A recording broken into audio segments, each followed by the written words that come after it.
Welcome to the Real Estate Equation. I'm Ian Muir with I Am Home Inspections. I'm here with Liz Buchman from the Buchman team at Guild Mortgage. And today we have some exciting things to share with you.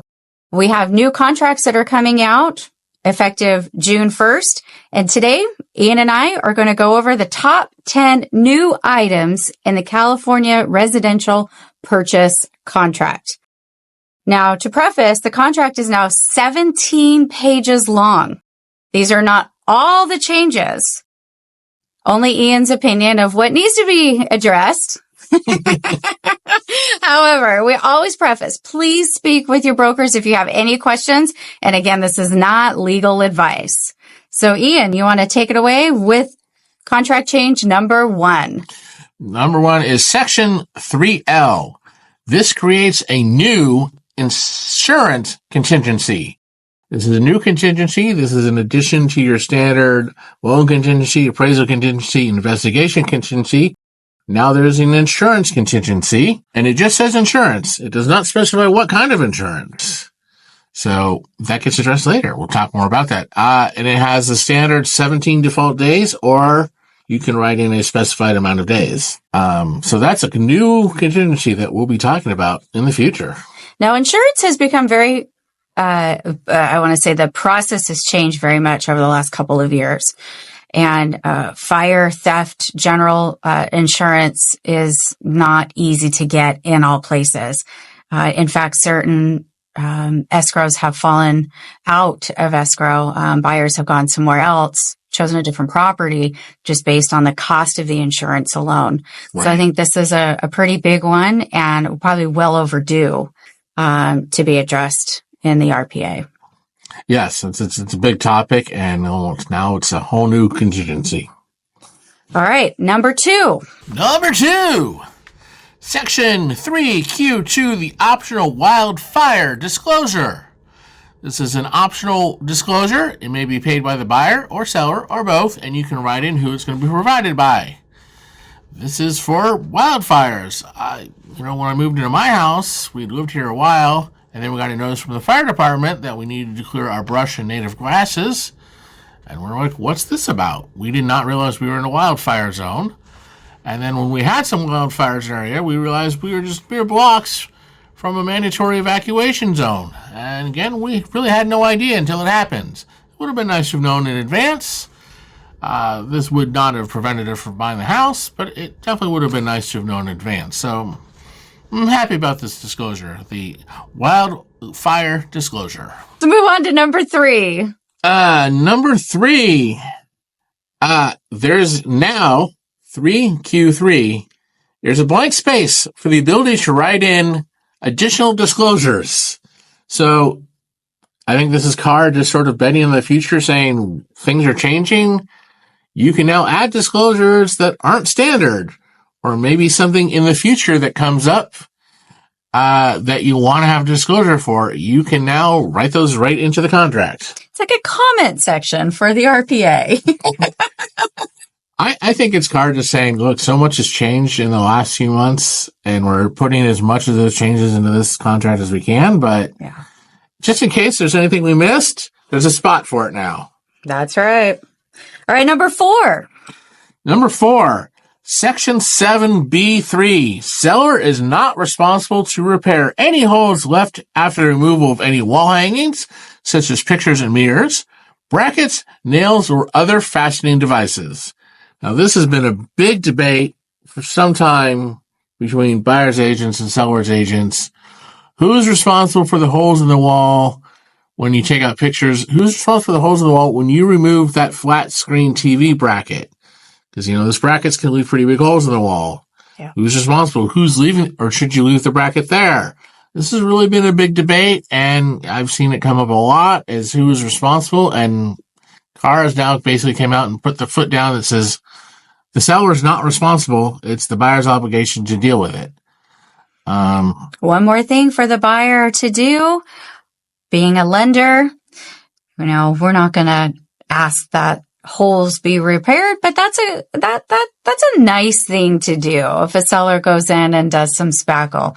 But here's an opportunity for a closing gift, right? Am I right? Yeah, I was thinking, real estate agents, go buy buckets of spackle and give those as closing gifts because buyers are going to need them. Definitely, especially in these day and age. Everybody has something on their walls that they love to show off. So might as well be that big screen TV. Yes. All right, number 5.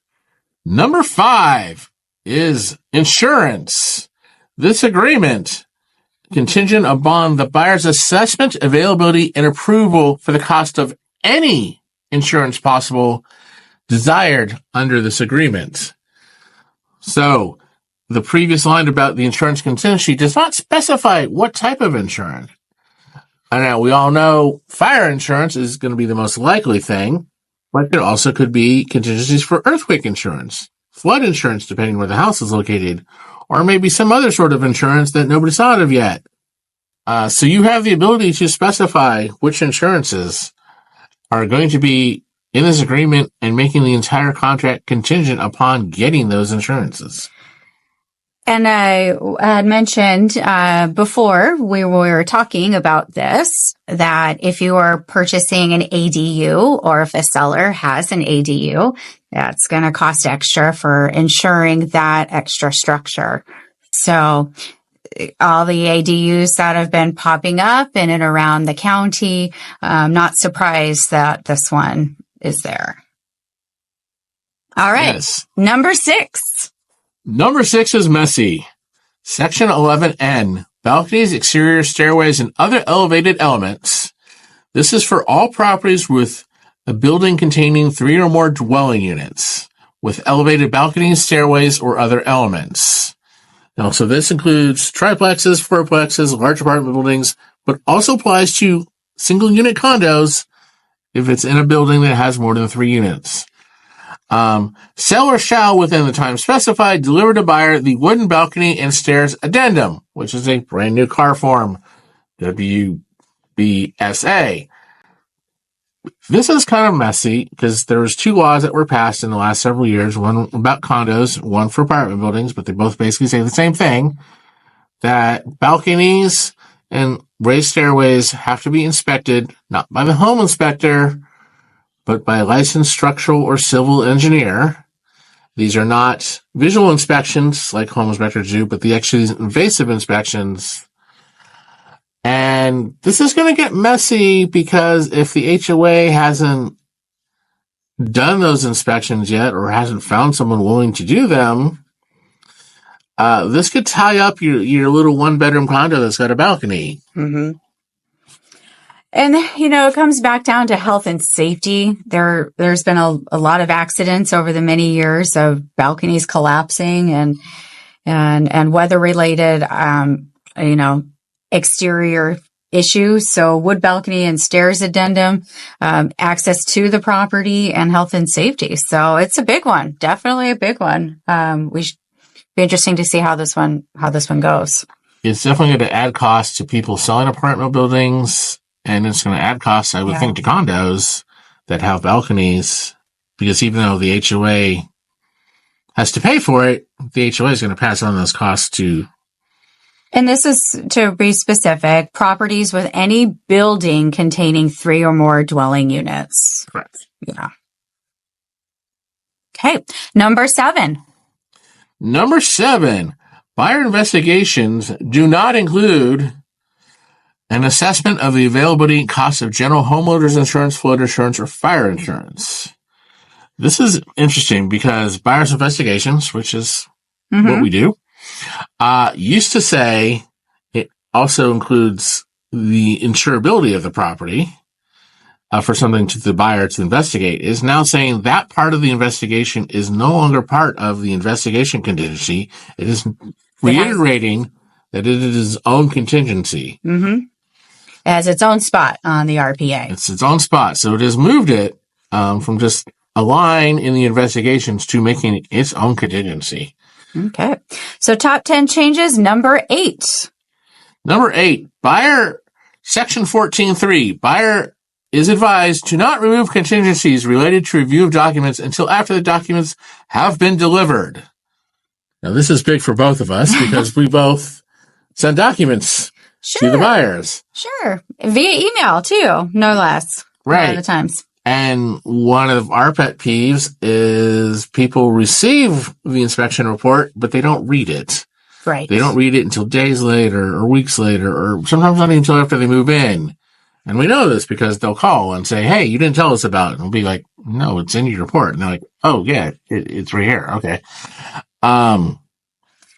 So you are now being said, you do not remove your inspection contingency until you have received your inspection report. Do not remove your appraisal contingency until you have received your physical appraisal. Do not remove your loan contingencies until you have your loan documents. Now, this is advisory. They're advised to not remove contingencies. Yes. However, there are times where buyers will write offers removing all contingencies. And that's the case. It's an advisory, and everything's negotiable at that point. So we are coming from a place where our job is to deliver fact information about the property or about the value on an appraisal and even the neighborhood surrounding, and also loan conditions for approval. So even though they may remove them, we still have, to get those reports out. And it's still, I think, an ethical thing to make sure that they understand what is in that 39-page appraisal report or, your inspection reports too. So don't read your documents. Read your documents. Don't just sign off on them. All right. Number 9. Number 9 is Section 19D. Escrow holder shall provide to the buyer and seller a closing statement or other written documentation showing the amount of compensation paid respectively to the buyer's broker and the seller's broker. So this is the big fallout of the NAR settlement and the lawsuits over commissions. Mm-hmm. Escrow will now give you a very specific document specifying what the agents were paid. Yep. Now, I know some agents are going, well, that's always been in your final HUD. It's not really new, but it is new because like when I sold my mom's house, I didn't realize how much the commission the agent was getting until I got that final HUD. And at that point, it was like the day of closing. Right. And at that point, it was like too late to even think about it. You're like, well, it is what it is. This is basically saying, no, it's going to come before the final HUD, and you're going to know exactly who is getting what.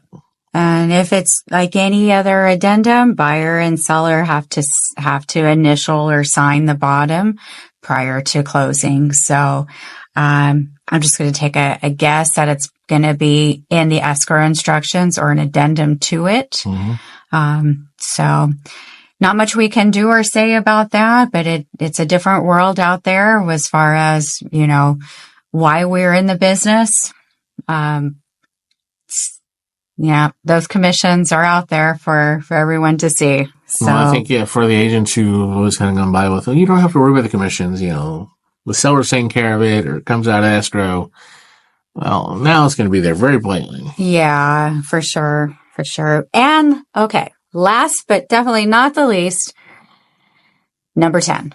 Section 25K. A document or applicable link to a document shall be deemed in possession if it is located in the inbox of the applicable party or authorized agent.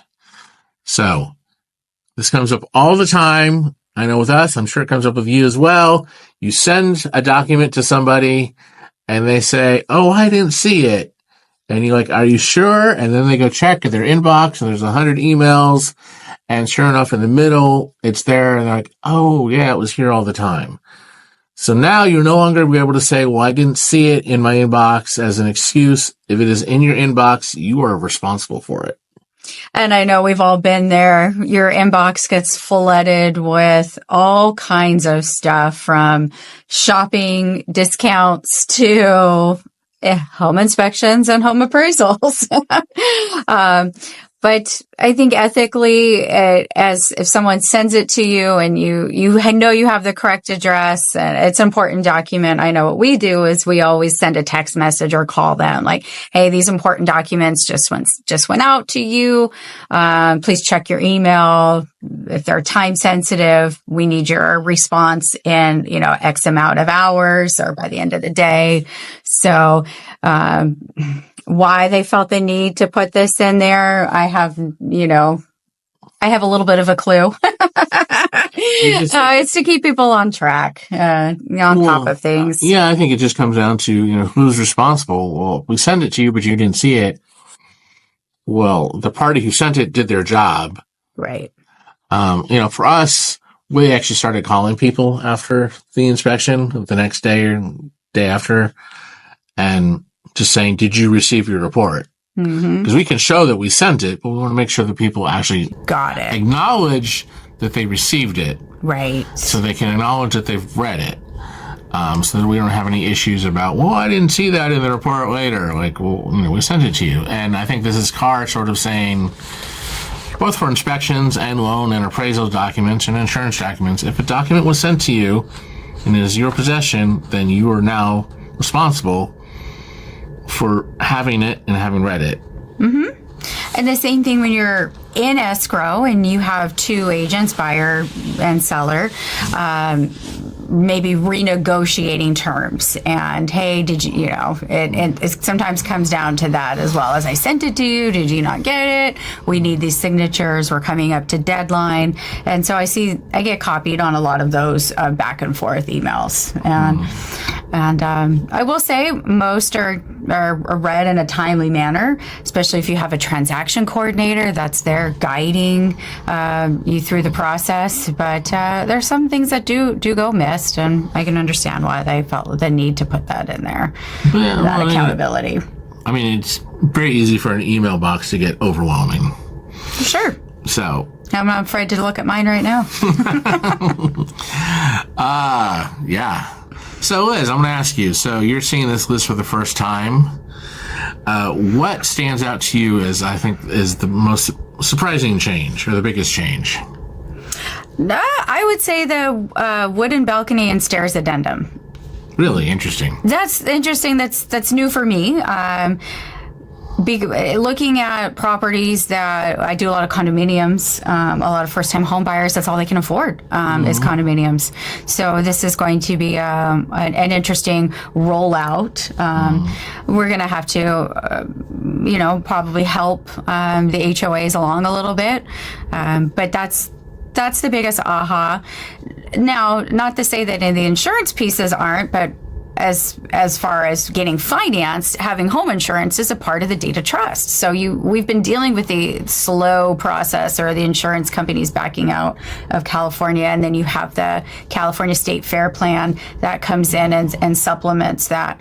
We could do a whole other podcast on insurance, but seeing that I feel relieved that these are now in the there's a spot, I guess, in the RPA now. We could say that there's a spot now, so it doesn't go unnoticed. I think making the insurance its own separate contingency, I think that's for me, it's huge. It's just always been, your loan appraisal, inspection, or investigations. Yeah. You move on. And now the appraisal is going to be a fourth contingency, or not appraisal. Insurance is going to be, its own contingency with its own contingency deadline, completely separate from the other sections. So to me, that's very interesting. All right. This has been The Real Estate Equation. I am Ian Mayer with I Am Home Inspections, inspections that matter for people who care. 818-298-3405. And I am Liz Buchman with the Buchman team at Guild Mortgage in Burbank. Our service is the difference. Come check us out. We're on Instagram at HomeLoans4 Heroes. And also subscribe to our YouTube channel. It is called, nonetheless, The Buchman Team. And like and subscribe on this video and see more. And leave us a comment.